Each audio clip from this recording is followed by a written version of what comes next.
offering direction from the sectors of security, peace, and also the economic level. Because as of now, we are seen to be a regional superpower, but continentally and globally, we are still identified as a developing nation. How do we move from that status of a developing nation to a continental superpower and a global partner with the developed nation? It's by having a vibrant economy. And a vibrant economy comes with building an inclusive economy, irrespective of the strength of the enterprises that we might be holding as individual population in this country.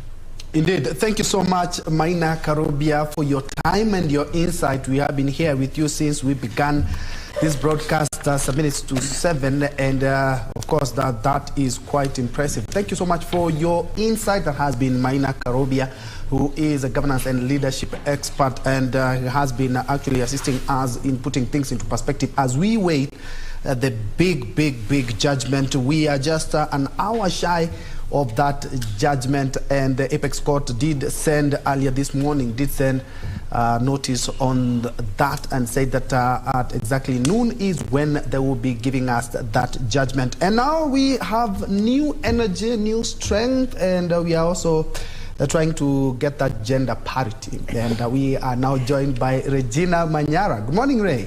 Good morning, Troy. Indeed, you have been holding forth all the way from the crack of dawn, and we're here to support you. Remember, all eyes are focused on the Apex Court as well. Put 1 hour to go. We'll know which direction the country is going to be taking in terms of matters of leadership and, governance, so to speak. And it's definitely going to have a ripple effect in as far as Kenya moves forward, matters business as well as our international relations. And I like what our guest, the political analyst, this is Maina Karobia, said, that in the next few years, we are likely to see a unification of the East African community, as it were, and Kenya needs to cement its place as the center of it all in as far as matters of politics are concerned. Just to remind you that we welcome your feedback. You can get us on Twitter on KBC Channel 1.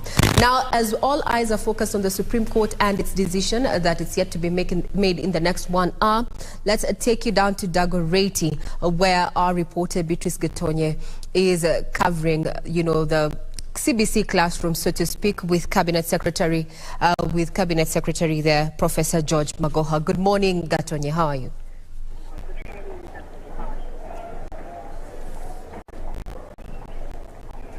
Thank you. Thank you very much, Regina Manyara and Ben Troy in studio. I'm coming to you live from Dagoretti High School, where Professor George Magoha was here, the Education Cabinet Secretary. He was here to open 2 classrooms. As we all know, the CBC transition is happening next year, and grade 6 learners are expected to join junior secondary. And the CS has been busy running up and down, ensuring that the classrooms that had not been built are actually being built. And he says by Friday, the 20,000 classrooms will be ready, both in public and private schools, ready for learners come next year. He says the next government that will be coming in will find all systems go in terms of the CBC transition. And he says, as we know, in a few hours, the country is awaiting the Supreme Court verdict. CS Magoha says, however the outcome goes, or whatever the decision will be, he doesn't see it affecting the school calendar. And he further says that in case the political players decide to extend their time, there will be more consultation on how the education sector will continue operating. But he says he doesn't foresee any major challenges in terms of the students and people's going on with their studies. He says this school calendar come next year, it gets back to normal. As we all know, due to COVID-19, the school calendar was a bit affected, and in 2023 is expected to normalize. And he says he doesn't see any major challenge in terms of the verdict that will be given today affecting those plans. Otherwise, the CS, as we all know, he's been running up and down, ensuring that the learners, especially the grade 6 who will be transitioning next year, will find all the classrooms ready. Here at Dagoretti High School, the students are going on with their studies. They are in class, and as you can see behind me, it's their break time. I think they're going for a cup of tea, and with the Supreme Court verdict being awaited, the schools are going on and the studies are going on. And earlier on, we were at a secondary school just here in Dagoretti, and the students are in class, calm and studying. So that's what I can say as of now from the CS Magoha, and even as the country awaits for the Supreme Court verdict. Back to you in studio, Regina.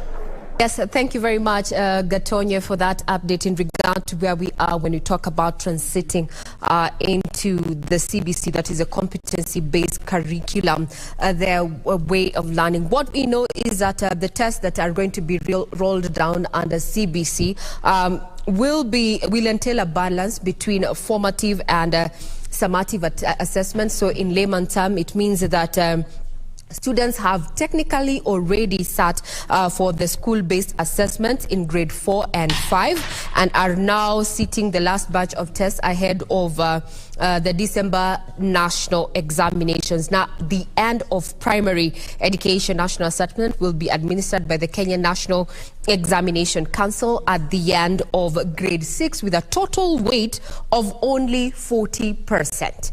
So this is ongoing, and there's been a lot of talk in regard to what Cabinet Secretary or Education in charge of education there, that is Professor George Magoha, has been doing for the last few weeks, and especially a day when it seems that, operations are half and half as Kenyans expect that particular ruling to be made in an hour. So he's been crisscrossing the country, ensuring that at least the 1.25 million students that are expected to be taking the exams as of December this year get to do so in a new infrastructure.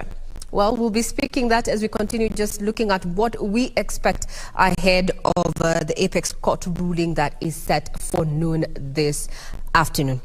Now, O'Brien, take it away, just to give us a quick summation of what key issues the 7 judges are going to be looking at this afternoon, or rather have been looking at. Well, thank you, Regina Manyara. Actually, in the morning, we looked at the 9 issues that were presented before the Apex Court that they are supposed to use to determine the judgment. And of course, we went through them, quite lengthy. Last week, we saw the presentation by various legal counsels representing Azimio Kwanza, Kenya Kwanza and Azimio la Umoja. And of course, now today, we expect now the Apex Court to give us a verdict on what they have agreed or what is the way forward. And of course, the countdown has started. And when I look at the clock, the 1 hour countdown is already underway. We are talking about 2 minutes have already elapsed and about 50 seconds. So the clock is still ticking, and the whole country is now waiting and watching what would definitely to hear from the Supreme Court in Milimani. Of course, as we were telling you, the security around the Milimani Law Court has been beefed up with restricted movements for both vehicles as well as human beings. And so that is a sign that it's all systems go there. We have our reporters there who are on the ground, of course, tracking the happenings, not only here in Nairobi, but we also have our team in Nyeri, in Uasin Gishu, in Kisumu. We have just seen our reporter there, Simon Achola, giving us an update. We have also seen our reporter in Uasin Gishu, as well as Kirinyaga and Nyeri. They are tracking the happenings there so that we can get to understand the reactions from the residents of these areas. And the reason why the 4 areas are critical. Remember, Kisumu is the stronghold is actually seen as a stronghold for Azimio la Umoja presidential candidate, that is Raila Odinga. While in Gishugu constituency, that is in Kirinyaga County, that is where the home of his running mate, Martha Karua. And in Nyeri, we have the Kenya Kwanza running mate, Mr. Gachagua, that is where he hails from. And in Uasin Gishu, the Sugoi, in Sugoi, that is where we have the Kenya Kwanza presidential candidate, William Ruto, the president-elect, he hails from there. So those areas are very critical. And of course, our reporters are there so that they can give us an update on how the people will react to the Supreme Court verdict. But I want to take you through the 7-judge bench and try to help you understand who are they, and what is their background, so that you can clearly understand who they are. Even as they make that very much awaited decision. And so we start off with the president of the Supreme Court of Kenya, that is Chief Justice Martha Koome. She was born in 1960 in Kithiu village of Meru district. Back then we used to have district, we never used to have counties. That was in the 1960. That was 3 years before we achieved or we attained our independence or self-rule from the British. And so in 1986, that is about, he graduated with a Bachelor's of Law from the University of Nairobi, and in 1987 he was admitted to the bar to be an advocate of the High Court after going through the Kenya School of Law, which is mandatory for any lawyer practicing in Kenya. And in 2010, she graduated with a Master's of Laws in Public International Law from the University of London. And why this day is very critical, remember, this is the day that Kenya promulgated its constitution, and she was a member, or she played a critical role in ensuring that this constitution was delivered in 2010. In 1988, she began her legal career as an associate of Madenge and Mushemi advocates here in Nairobi. And in 1993, she started her own law firm, that is Martha Koome and Company Advocates, and she became a managing partner in 2003. She was going to serve that position for another 10 years, and in from 1993 to 2003. So in 1996, she served as a council member of the Law Society of Kenya. She's one of the people who is credited with bringing the vibrancy of the Law Society of Kenya, with, among others, Gitobu Imanyara and other people, who are critical in shaping the legal fraternity in this country. And she partnered with many other people, including the senior counsel, Paul Moite, who we just saw the other day. And so she has quite a big profile there. And she has also served as a chairperson of the Federation of Women Lawyers, FIDA, where she was important. Before you continue giving us, the bios of the 7 judges there, just to point to some of the pictures of what is happening at the Supreme Court. We see various councils have already started, arriving at the Milimani. Those are just live pictures that are coming to you there. Well, as you can see, we are less than 1 hour away from the delivery of that judgment. We have tried to just do a preempt. What are we likely to see? And from our eminent panel that we have in our studio is that there are only 2 ways that this could go. It's either a nullification or the election is upheld. And we all know if it's... we are looking at the upholding of that particular election, then we have 13th is the date, so to speak, for a swearing in. However, in the event of a nullification, we are likely to be looking at, in legal terms, either a rerun or a runoff, so to speak, one including the the petitioner and the main respondent there, that being President-elect William Ruto and Azimio flag bearer Raila Amolo Odinga, or well, the other might include the rest of the 4 candidates. But we are waiting to see. It's under an hour and we're here. Now back to you, O'Brien. Oh, absolutely, and that's what we are doing here. We just we are in studio. We are at the Milimani Law Courts just to observe what is happening there, and so we'll be crisscrossing over these critical places so that we can keep you updated on what's happening there. So we are still going through the profile of the President of the Supreme Court of Kenya, that is Chief Justice Martha Karambo Koome. And so in 2012, she was elected the chairperson of Kenya Magistrate and Judges Association. And fast forward in 2021, she was shortlisted for the Chief Justice position to replace David Maraga, whose tenure came to an end. And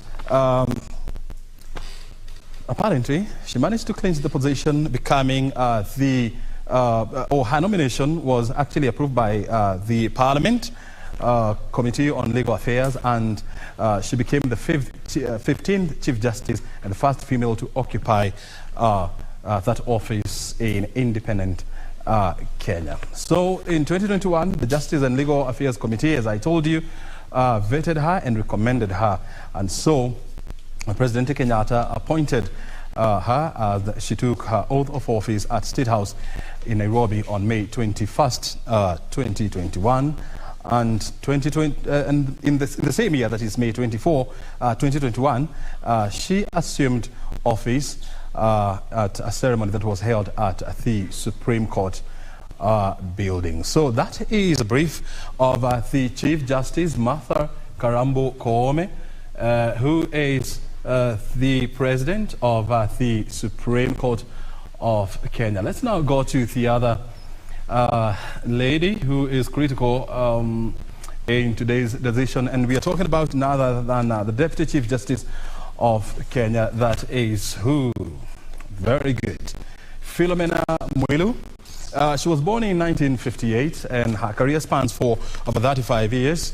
In 1984, she began practicing law in Muthoga, Gaturu and Company, and later transferred to Mutunga and Company Advocates. In 1991 to 1997, she was a senior legal manager at Jubilee Insurance Company, serving in that capacity from 1999 to 2000. She was a board secretary of the Electricity Regulatory Board of Kenya, which actually was succeeded by the Energy and Petroleum Regulatory Authority. In 2006 to 2007, she was the deputy chairperson of the Energy Tribunal, and in 2007, she was a board director of Nairobi Water and Sewerage Company. In 2008, she was appointed High Court judge, first serving in the Commercial Court Division in Nairobi, and later moved to the High Court in Eldoret. In January of 2012, she was appointed the head of the Environment and Land Division of the High Court.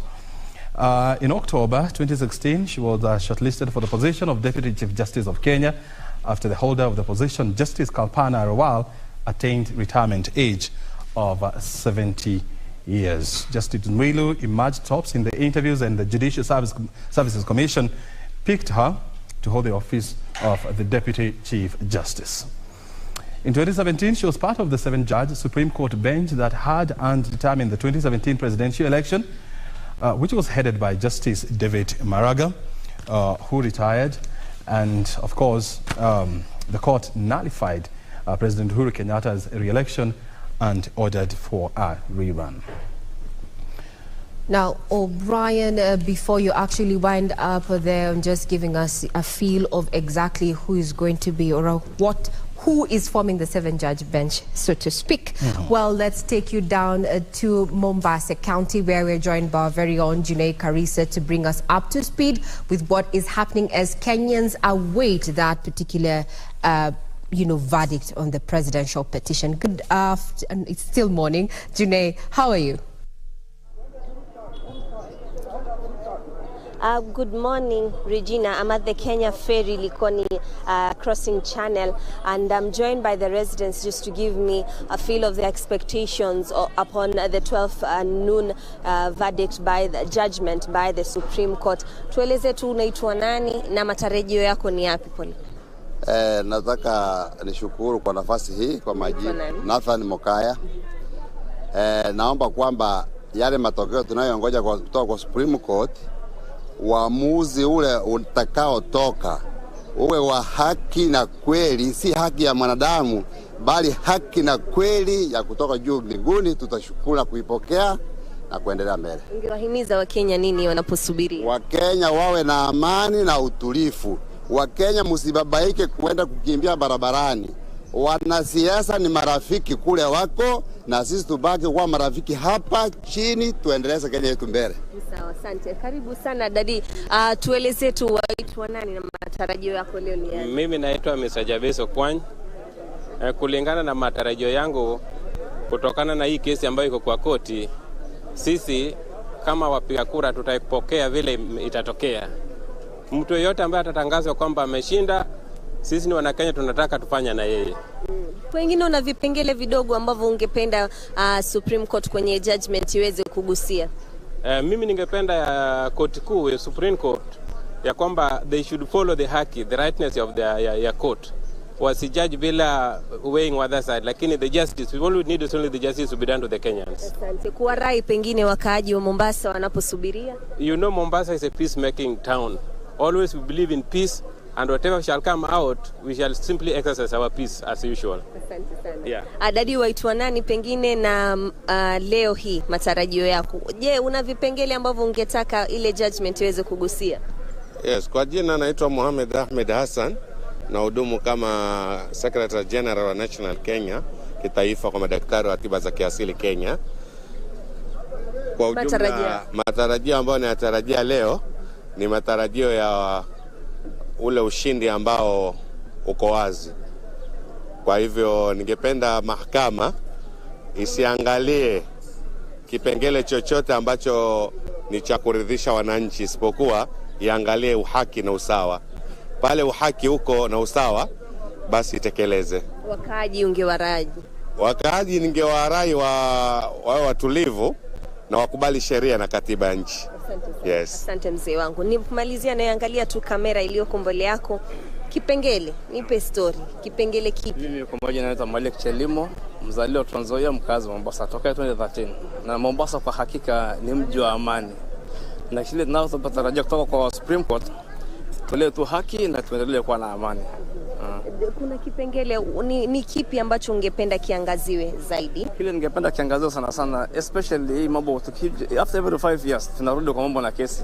Tungetaka hiyo kitu hiyo kidogo sugu itolewe kabisa. Kama ni uchaguzi utakafanyika ifanyike bila mambo zingine. Huenda kesi ikasema kwamba pengine rais na naibu wa rais hakushinda na pengine kuna uchaguzi mwingine. Wewe ungeweza kulipokeleaje jambo? Tuko tayari kwa vyote vile, maana mahakama ya upeo na mahakama ya mwisho, na tutapokea kwa njia yote inayofaa. Asante sana dadi. Asante sana. Waitwa nani? Naitwa Jackson, mkazi wa Mombasa na kiongozi wa vijana. Tupe matarajio ya kwanza, nipe story. Vipengele gani ama ni kipi ambacho unaona kinafaa kuangaziwa zaidi kwenye ile judgment itakayotolewa? Commission ya IBC. Mimi sina shaka mahakama ya juu itafanya kazi yake na itatoa uamuzi kulingana na sheria. Sisi kama wa Kenya tuko tayari kupokea uamuzi wowote ule ambao mahakama ya juu itatupatia sisi kama Wakenya. Je, unaona kwa mtazamo wako IBC ilifanya mukshili yote?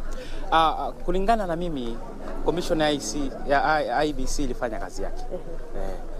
Sasa hizi zingine mimi naona ni kama ni commission tu ilifanya kazi yake kama vile commission yote ile inafanya kazi. Nruhusu wa mwisho, dadi, waitwa nani? Na kuona na mzigo kweli, pole kwa kuchoka, jua ni kali kweli. Naomba uangalie kamera tu iliyoko mbele yako. Waitwa nani na leo watarajia vipi mambo na Supreme Court?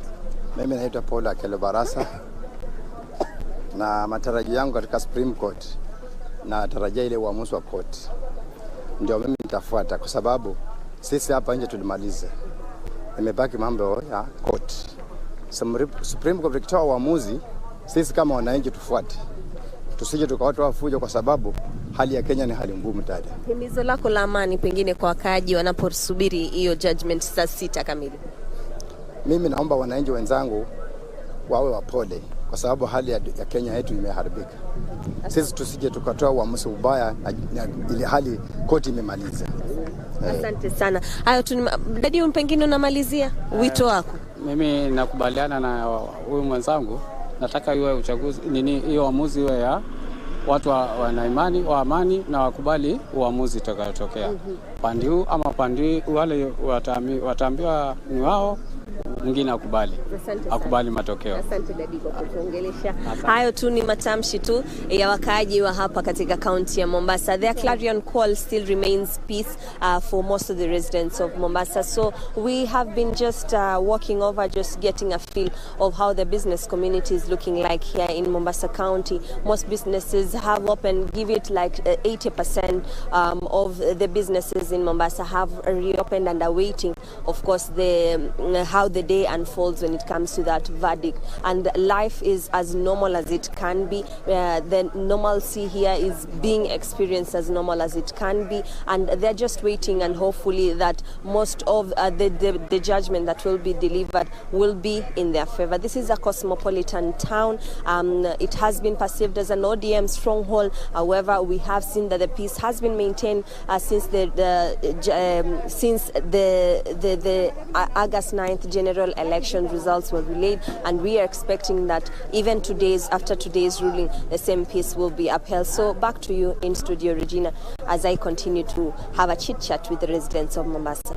Thank you very much, Junaid, there, just giving us a brief in regard to what is happening down in County 001. The Kenyans even imploring on their brothers and sisters to continue maintaining peace, a peace that we have witnessed since August 15th there, when we had Wafula Chebukati, the IBC chair, actually pronounce, or rather make the declaration that made that William Samoei Ruto is president-elect.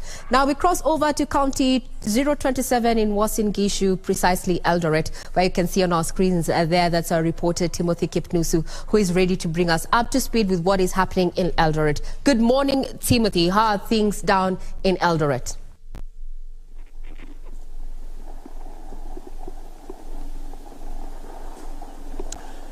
A very good morning to you, Regina Manyara, there at the Broadcasting House. Yes, indeed, I'm coming to you live from Uasin Gishu County.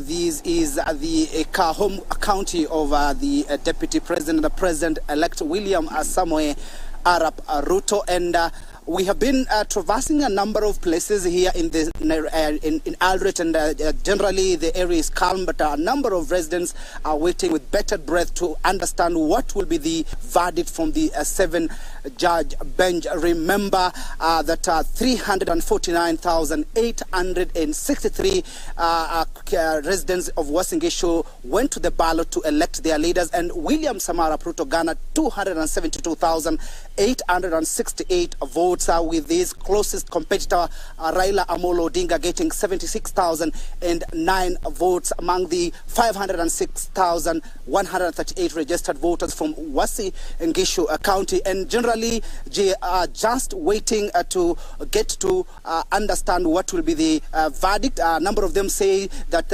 whatever the judgment that will be given by the IBC, they will really welcome and continue with their lives, as this is a time when economy, they're crying about the economy, the cost of living, and they want leaders to get to their office and start working. And joining me is the Catholic Bishop Dominic Kimingich, and I understand they had a meeting with the spiritual leaders, perhaps to give a message to Kenyans about just embracing peace. Many thanks indeed for joining us, Bishop. What is your assessment of the 7th-judge bench and how things are panning out? We are all waiting with a lot of expectation that the 7-judge bench will definitely deliver their judgment in accordance with the facts and the truth. And that is what we expect from them, that they will make a decision which is really based on the real facts and on the truth.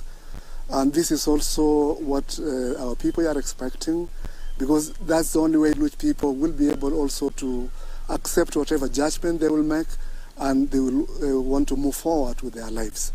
So we are waiting eagerly for that judgment, and as you have mentioned here in Uasin Gishu, the people really are waiting eagerly, because they want to hear that decision and be able to continue with their lives. Yes. But perhaps what's your message to Kenyans? Actually, Uasin Gishu County, remembering that it was mentioned as the hotspot area. Generally, when the election was announced, William Ruto was announced as the president-elect. We saw those calm, even in other counties. Perhaps what's your message to people of Uasin Gishu, whichever the outcome from the 7-judge bench? Well, what I would like to urge our people is to continue with the same peace. We voted peacefully. We waited for the tallying, we got the results in a very peaceful manner. So we want to maintain that peace, because there's no point, there's no reason why people should say this is a hotspot. Let it be a hotspot of peace, not a place where people will cause chaos or anything like that. As you already know, even the president-elect himself said he will accept whatever verdict will be said. So I think that is very important for our people to remain calm.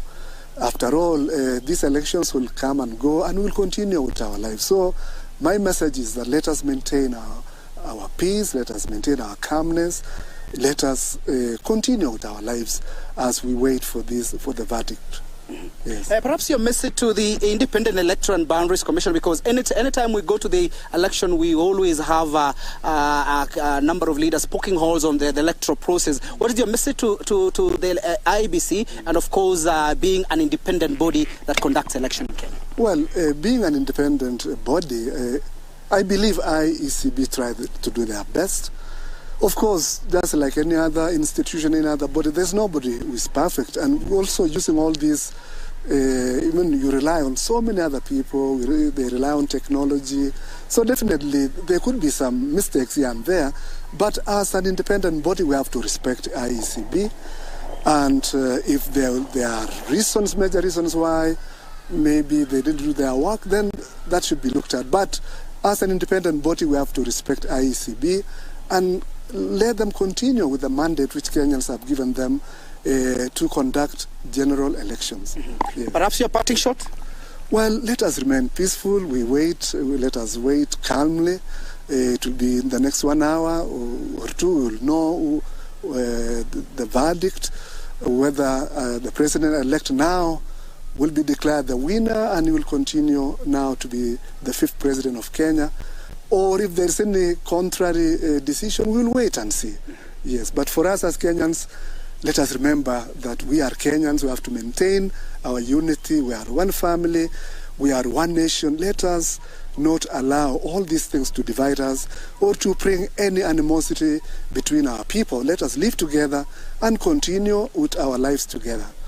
Yes. Many thanks indeed for talking to us, KBC Channel 1. There you have it, Regina. That is Dominic Kimengich, the Catholic, Electorate Catholic Archbishop, just making his remarks concerning the wait-and-see situation from the 7-judge bench. And of course, the most important thing is that Kenyans should remain peaceful, whatever the outcome. If the 7-judge bench will annul or affirm the win of Deputy President or the President-elect William Samuel Arap Ruto. A number of residents say they are tired of waiting and they want to go back to business, and they are saying that whoever will be elected or whoever will be mentioned as the president or whatever, if they are going to the ballot again, they say they will really welcome that idea, just to ensure that we have the president. The most important thing also they say is whoever becomes the president doesn't matter at all, but the leaders who have been elected down there, ranging from the governor, senator, woman member to the National Assembly, and the member of County Assembly, those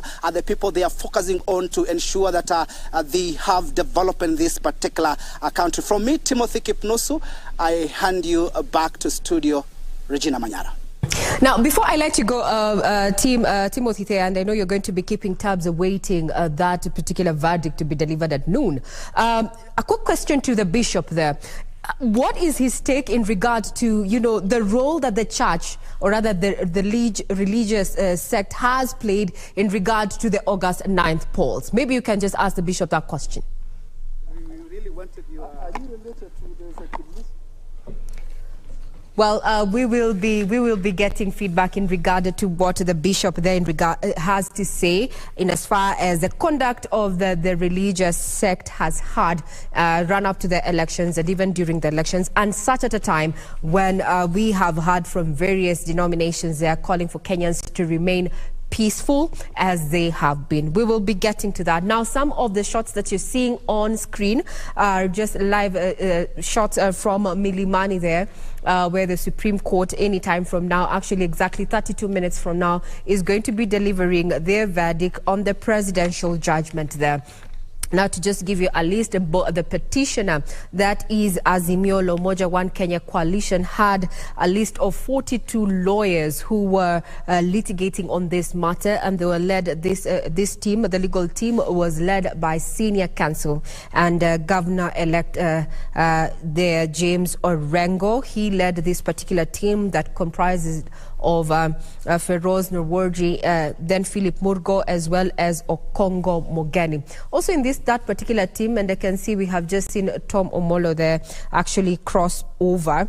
This is part of the Azimio legal team. There are 42 lawyers there contracted for this particular matter. Under the case management team, we had lawyer Paul Mwangi, we had Jackson Awele, Julie Soweto, Velma Mauri, Professor Shihanya, Fred Orego, Dan Manzo, as well as Tom Masharia there. Just some a slide past there. We saw that is Dan Manzo there, who just crossed there in that particular screen. That is just some of the Azimio team of lawyers there. And as far as the Kenya Kwanza team is concerned, they contracted 54 lawyers in this particular petition, and they were led by senior counsel Fred Ngatia, leading a team of 4 first. That is Kioko Kilukumi, we had Kirago Githenji, and Professor Kithure Kindiki. Also, a part of the team, in as far as the case management aspect is concerned, included prominent counsels like Katwa Kigen. This particular team by Kenya Kwanza also featured ICT professionals there. Just to look at, the 50, we had Raymond Bet, Edmond Kiprotich, Geoffrey Rono there, Geoffrey Koech, Duncan Kichamu, who is a statistician. And as we have seen in the dailies even that we have captured, that have been captured, and the headlines there is that it's been an issue around ICT-based, the process vis-a-vis the tally, and ICT has been adversely mentioned. What you're seeing is, I think, the team from the Kenya Kwanza team there, as well as Gideon Wegai there, former AG there, walking in with a team of counsels there. And that particular had made some light moments, and we began this particular petition there.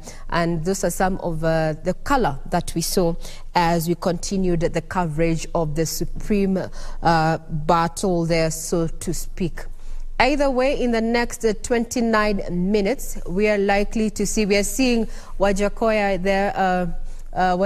there with his durag also joining in. You can see this, we are 29 minutes to go, and we are likely to know which way the axle is going to land in as far as the presidential petition 2022 is concerned.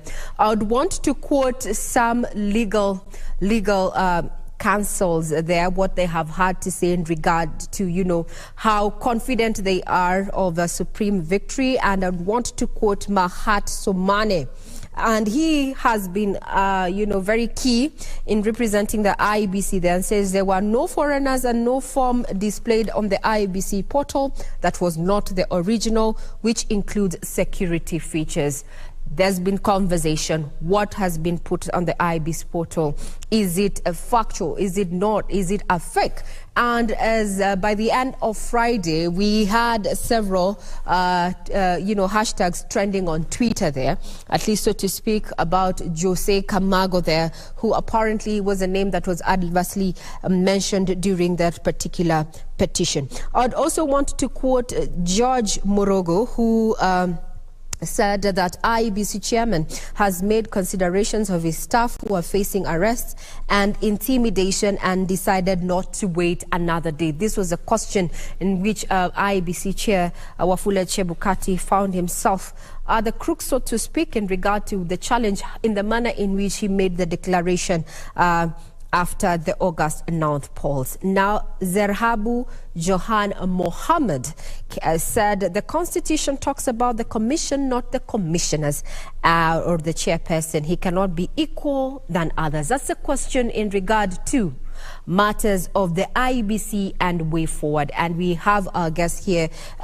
who have been chipping in and giving their views in regard which way forward as far as IEBC is concerned. And I'm talking about constitutional lawyer Shadrack Wamboi as well as Gibson Gesore there. The question of IEBC, is this where we draw the line? Are we going to change in as far as the electoral law is concerned? After we saw what happened, we have 4 dissenting commissioners. We have a chairperson who, though criminal charges have not been leveled against them, there's been talk around, especially with the petitioner, saying that he should be found culpable of malpractice and that. But by end of today, that is exactly 26 minutes from now, we will know the direction in which we'll take in as far as the August 9th petition is concerned. From the screen, security is quite beefed up at Milimani, as you can see there. And also, there was a communication made earlier in regard to the roads that are going to be blocked just to ensure that this particular process runs simultaneously and seamlessly there. And it was made public, and including KBC Channel 1 actually carried that story to just enable you as a Kenyan citizen go by your duties, being asked to remain peaceful and calm as we let 7-judge bench there, led by none other than Chief Presidential Petition, is going to take. And just to bring back this conversation back to studio, and I'd want to engage our 2 guests here just as we wait to see if there's any activity that we are likely to see from the screens that you're seeing. First one, we showed you that this was a security, the Supreme Court, where is going to be has been sitting for the last 14 days or so.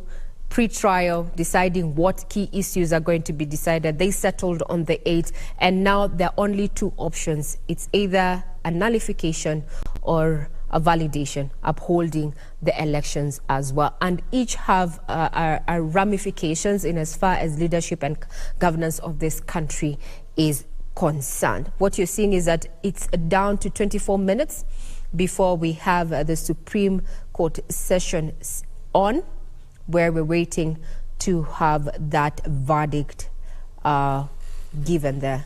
From the screens, you can see councils continue getting into the chambers there.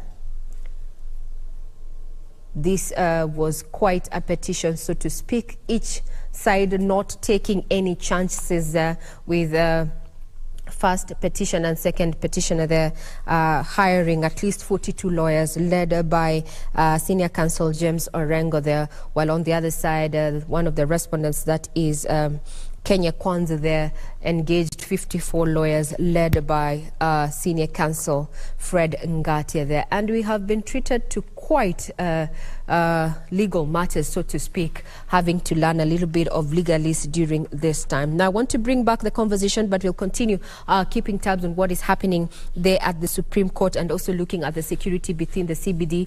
What our reporters on ground have shown right now is that it's business as usual, though a majority of Kenyans are not within the central business district.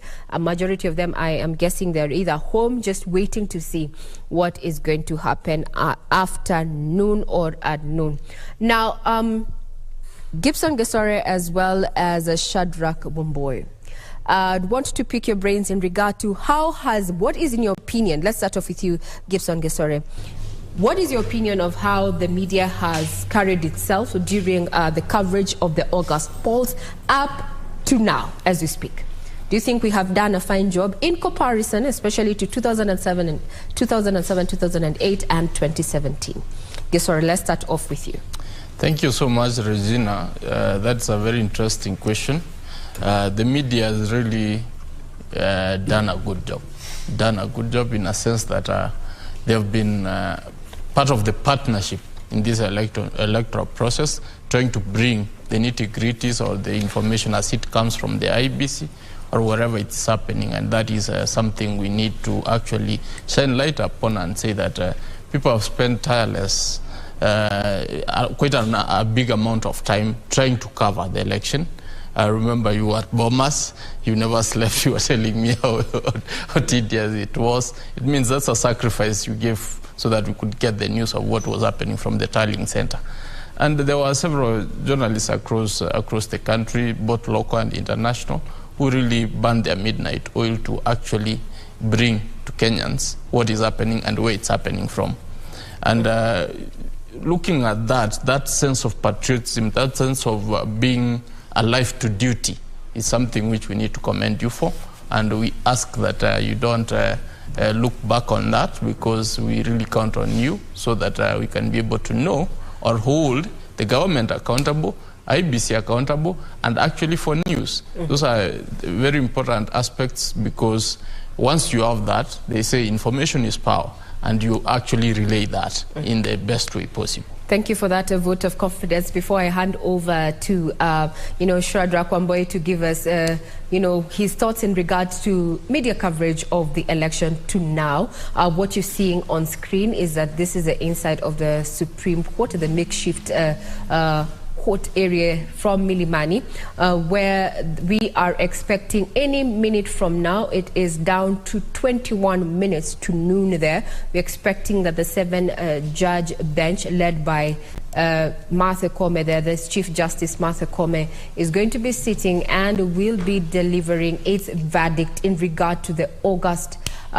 presidential petition there. What you're seeing on your screen, we're seeing some counsels there from the Kenya Kwanza team. We're seeing Professor Kithure Kindiki there, as well as IBC lawyer Mahamat Somane there, who's been very vocal in defending the IEBC, saying that there were all the forms that were displayed by the IBC portals were all original there. Also further on, I think I can see a lawyer there, Paul Mwangi, I'm not too sure, but we are going to be keeping tabs on that. And as you can see, we are seeing more councils just access the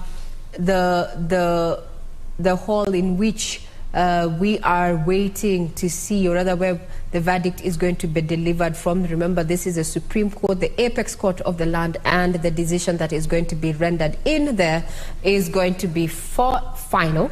And also some light moments there. You see Professor Wajakoya there. George Wajakoya is among counsels who are at the Supreme Court there, and he was among the candidates eyeing the top seat in this August polls there under the Roots Party.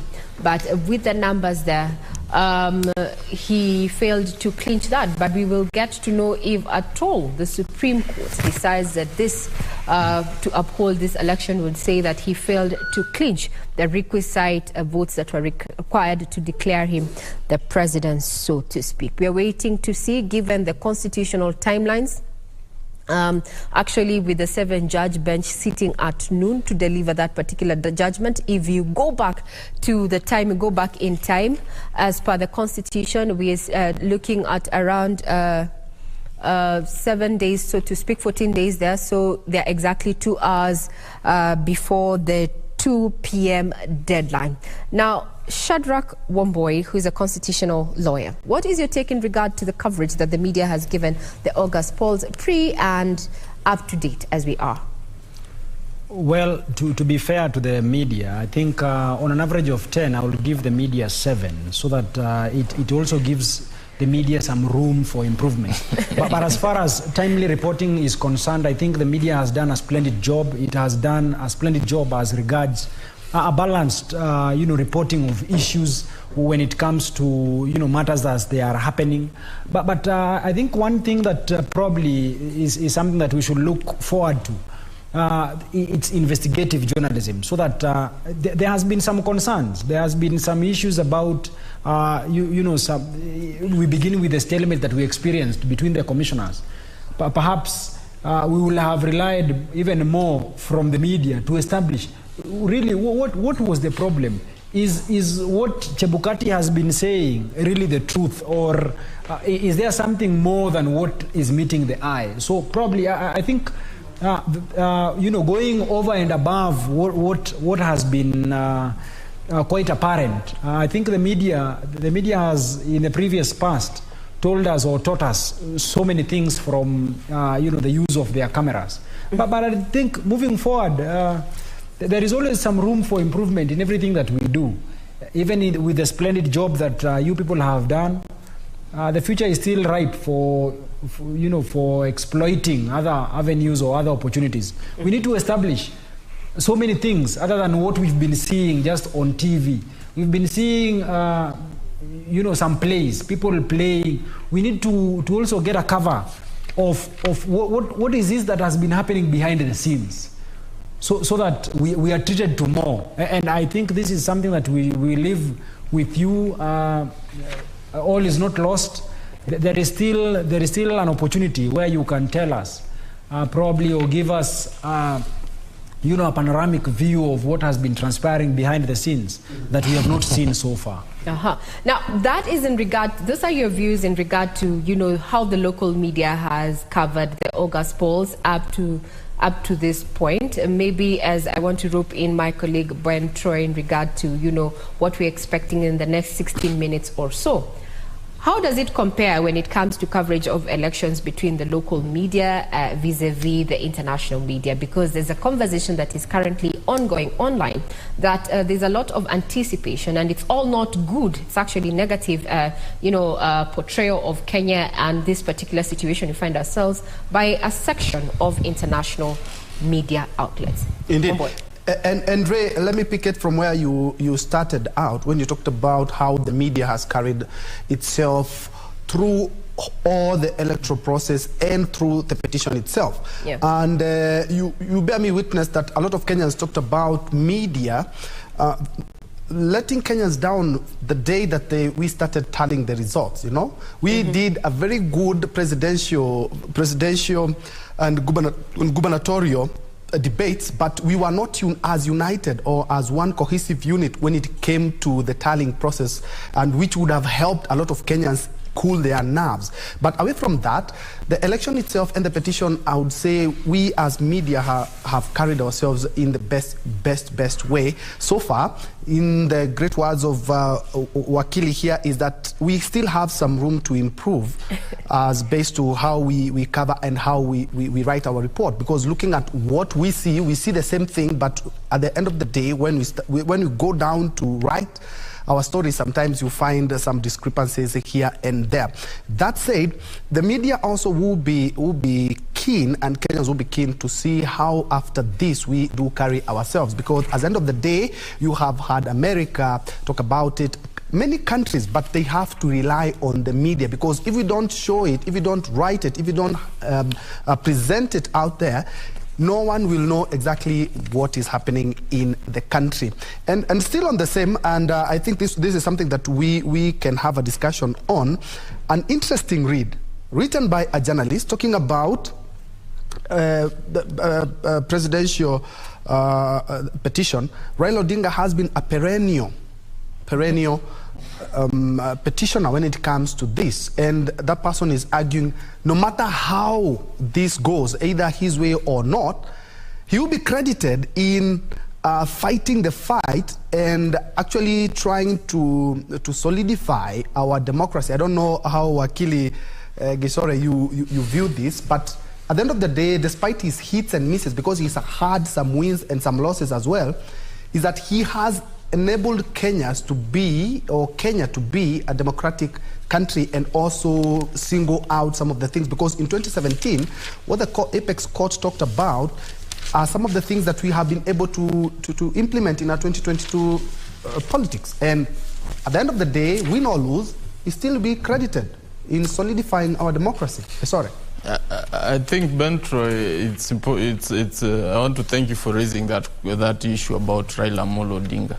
Raila Amolo Odinga is one person who has serious temerity for democracy, if I might say that, because look at the man, look at his journey. This man has been in prison, came out, fought for the 1992 liberation, That succeeded. We appealed Section 2A and then turns back and joins Moi's government, and then turns to throw Moi's government out, or his choice, giving rise to another liberation, whereby we had change of power. Then fast forward, we come to the 205 referendum, where he had to actually leave government and champion our cause towards liberating Kenyans through a new constitution, which had dragged on for too long. So we saw his process. We saw it in 2007 when the election went sideways. He was able and willing to share the government, as opposed to contrary views, which were telling him you shouldn't share anything. You won. If he was somebody bad, he could not have reneged on that. He actually stands out as a statesman and says, Kenya first. I choose Kenya. I fought for this because I love Kenya, because I want to see a better Kenya. So if sharing the government with Moi Kibaki is something which is going to give us prosperity, is what I will do. And that happened. We ended up having the 2010 constitution, which is very robust, which we are enjoying. He has actually even gone in to bolster that particular constitution by going to court severally to test the limits, to actually be able to portray that this constitution has got to be tested to every end so that we can be able to have a better country. In 2013, he was in court. He lost, and I said, okay, we will obey. We will obey. Come 2017, he actually succeeded. He succeeded in the petition, and he ended up joining government, or having a handshake for purposes of Kenya. For purposes of Kenya, he did an handshake for continuity, because the economy has not been doing well for the longest time. So for purposes of Kenya, he actually was able to do an handshake. And then he's again in 2022 in court. If we can quote him today, he said, it's not about me. It's about fostering democracy, which is if there is anything we can credit the man, is that he's a democratic Kenyan, and he's actually a person who is out for the good of Kenya. And that in itself embodies a man who has done much more than any other president, because nobody has been able, amongst the presidents who have led Kenya, you've not seen anybody stand strongly for Kenya. Some of them have been elected, but I'm sorry to say, nobody has been able to be for Kenyans. Raila represents the common man and the interests of the people. They have done their bit in terms of developing the economy, or trying to do their single political issues around leadership, but in a uniform scale, I think if you get to put them on a weighing scale, I think he really weighs way much more than any other president in terms of fostering democracy. Now, Gesore, thank you for that in regard to, how we have covered. And we have seen quite sensational headlines, as you've said there, but we need to remain factual. As your colleague there has given us a 7 out of 10, giving us room for improvement. Indeed, we will work on that. But now let's find out what is happening within the Central Business District. Statistics indicate that 85% of workstations are domiciled within the CBD. Now, being September the 5th, we are joined by Hibak Sayed from Kencom there. We can say it's the center of CBD, to just bring us up to speed with what is happening as Kenyans await that particular ruling. Hibak, hi. How are things from Kencom? Thank you, Regina Manyara. We are at the Central Business District, and we're just trying to gauge what exactly is happening, especially here at the capital of Kenya, Nairobi City. We have a few people, a few businessmen, boda riders, who are just trying to get their daily means as we wait for the Supreme Court ruling. A few minutes to 12. If we could just have your opinion, sir, on what exactly you've seen. The Supreme Court is about to give a very important judgment today. Unaona vipi biashara yako imekuwa vipi na umeonaje town iko leo? Let me start by saying that my name is Dudhiman. I'm the CEO of Dudhiman Show, and I'm so much glad and happy to have this opportunity with you guys. God bless you so much for doing an amazing job. Now, let me start by saying that we are okay in town, we are operating, we are doing something so amazing. And to make the matters worse, our border riders here in Besni CBD are doing quite excellent job. I have a good friend of mine who is the national coordinator for Boda Boda Riders here in Nairobi, and we are happy, for it we are happy. So we are waiting to see. We doesn't know what is going to happen. We doesn't know what Kome is going to say, but we are happy because my brother is your brother, your sister is my brother. We doesn't want to know the ethnicity, we doesn't want to know where you come from, your sister, your brother, but we live like brothers and sisters. Despite having anything or doesn't have anything, we share the little that we have. So as a Boda Boda rider, who is a journalist by profession, because I've worked with your media or whatever, I'm happy, we are happy. So let me just give a take to my brother and say something. Just to cut you off, Regina, we've been checking around and we've seen that the shops are mostly open, the businesses are functioning quite well, people are conducting their business as they always have. As you can see, we're at Kencom, and most of the matatus are carrying people just as they always do. People are waiting, yes, for the ruling by the Supreme Court, but people are going about their business here in Nairobi City. If maybe we could have the opinion of a Kenyan, unaonaje kuhusu hii Supreme Court ruling? Unaonaje, nini unatarajia? Okay, kwa majina ni Victor Chiteri from Kibra. Ningependa tu kusema ni those results of the CJ has announced the results. Let us take as normal so that we can continue with our normal work, so that people can continue with their normal business. Thank you.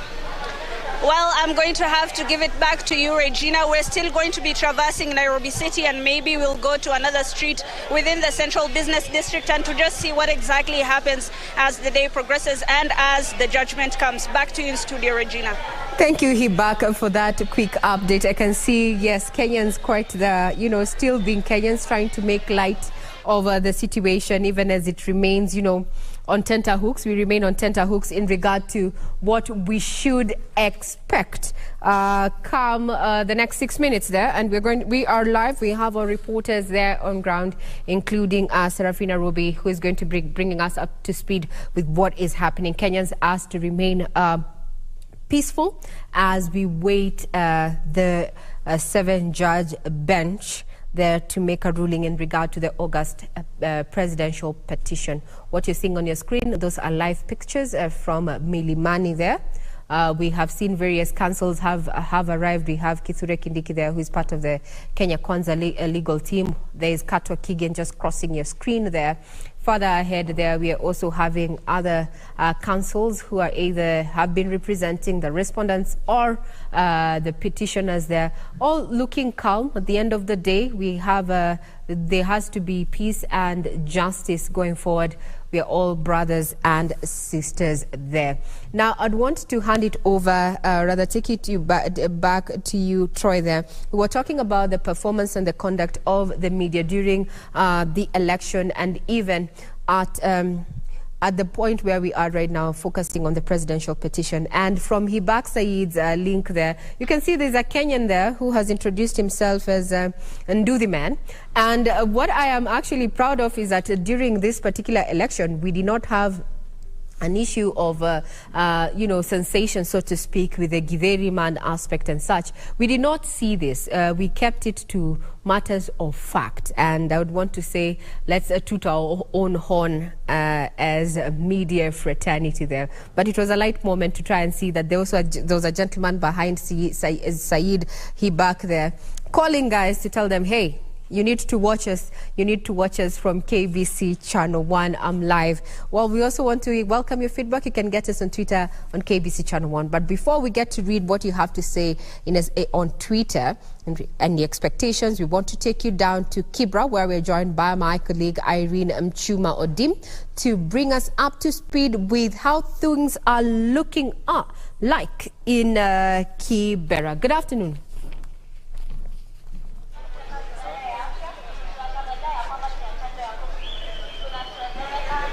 Representing the country.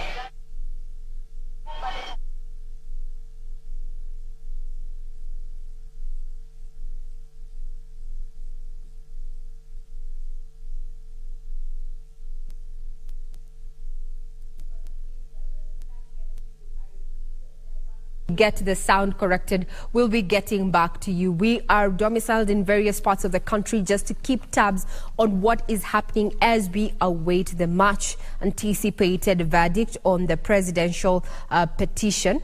of August 2022 there. Security has been beefed up. A communication was made to Kenyans, especially who are operating within the Central Business District. Various roads were closed, including Gong Road there at the junction of NHIF there, as well as, some motorists redirected not to use the Haile Selassie Avenue there to just try and keep crowds out of Milimani there, where the 7-judge bench is going to be giving its ruling, led by Chief Justice Martha Koome. What you're seeing is security outside Milimani Law Courts there. That is a contingent of National Police as well as a General Service Unit.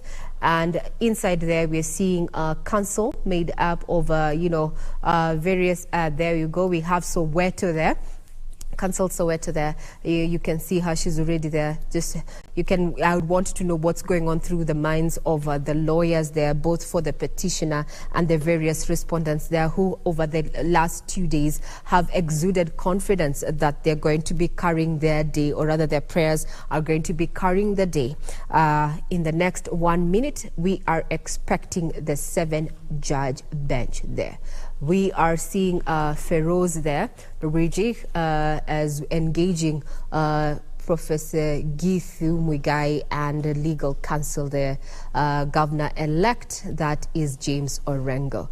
Quite camaraderie there, transpiring between the senior counsels there. So, as we say, it's all in a day. It's all in a day when it comes to matters of litigation, and that there are no permanent enemies.